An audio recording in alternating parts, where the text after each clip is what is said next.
Excel 2013 facilite l'insertion d'un tableau dans un document. Pour insérer facilement un tableau avec Excel, il suffit de sélectionner la plage des données dont on désire insérer un tableau. Par la suite, cliquez sur Mettre sous forme de tableau, dérouler le menu. Plusieurs styles de tableau nous est proposé. Il suffit donc de sélectionner le style adéquat. Je sélectionne ce style et cette boîte de dialogue me demande de sélectionner la plage de tableau des données que je désire mettre sous forme de tableau. Automatiquement, la plage que j'ai sélectionnée est mentionnée.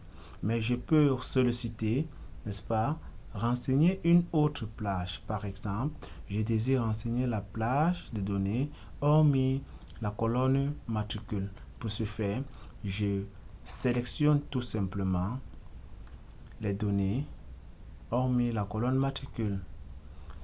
Par la suite, je me rassure que ce bouton est coché, indiquant autant pour moi cette case est cochée, qui me permet de renseigner à Excel que mon tableau contient les en-têtes et ces en-têtes sont les données mentionnées ici au-dessus.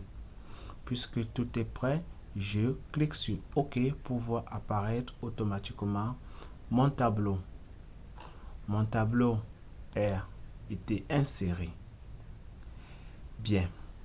Maintenant, si je désire voir disparaître l'entête de mon tableau, il suffit tout simplement dans l'onglet Création d'outils tableau, cliquer sur cette case pour décrocher et je vois disparaître les en-têtes de mon tableau.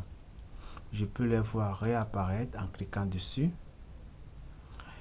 Je peux également décider d'afficher les lignes de totaux juste en dessous de mes colonnes en cliquant sur la colonne, sur la case ligne de totaux et je vois donc les totaux. Puisque cette information ne m'est pas utile, je peux décocher cette case.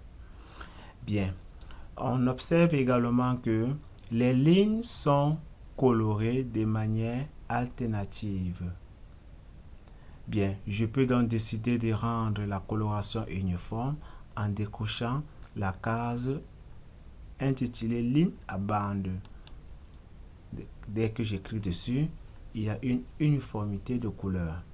Je peux donc cliquer à nouveau pour voir apparaître, n'est-ce pas, l'alternance de la coloration des différentes lignes.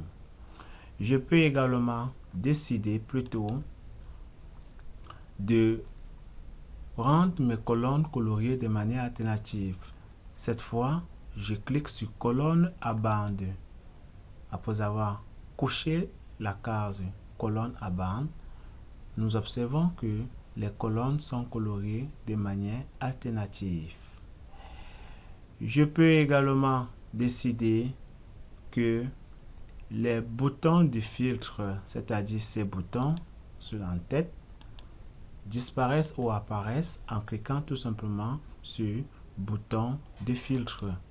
Vous voyez, après avoir cliqué sur le bouton de filtre, ces boutons disparaissent automatiquement. Je peux les faire réapparaître en cliquant dessus. J'ai également la possibilité, après avoir choisi un style, de les modifier en cliquant sur style rapide. Une panoplie de styles est proposée et en survolant sur un style, un aperçu nous est présenté. Donc nous pouvons choisir le style qui nous convient.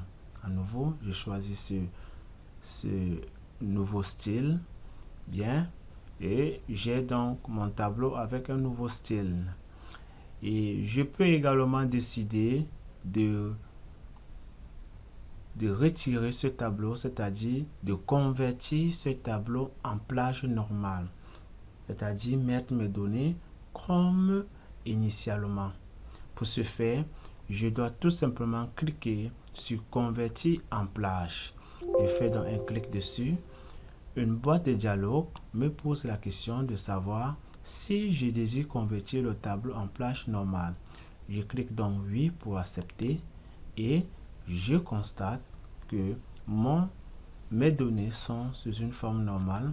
Vous voyez, en cliquant dessus, nous n'avons plus l'outil tableau qui nous permettait de gérer ces données comme des tableaux.